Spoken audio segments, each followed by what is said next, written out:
The same scenes. Decades apart, protests, fury, anger. Hurt spilling out across America and around the world. The cause: racism, police brutality, and inequality.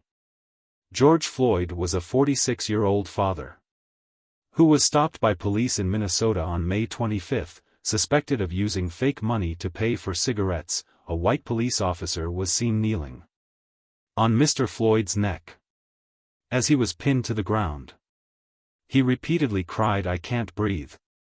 He was held down for 8 minutes and 46 seconds. After 6 minutes, he stopped moving.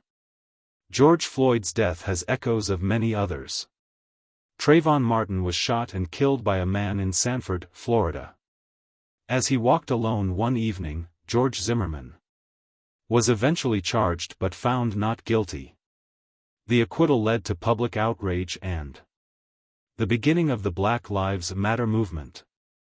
18-year-old Michael Brown was fatally shot by police in Ferguson.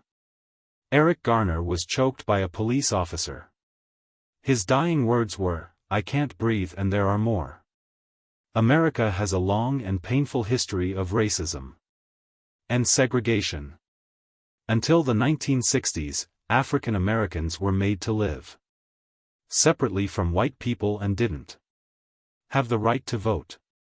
Nowadays, policing in America varies from state to state. In North Carolina, it takes just 16 weeks to become a police officer, half the time it takes to become a licensed barber. In the state, racism and inadequate training in a country awash with guns are a toxic mix. But in America now, the fight for justice, liberty, and equality has spread across the world and has become everyone's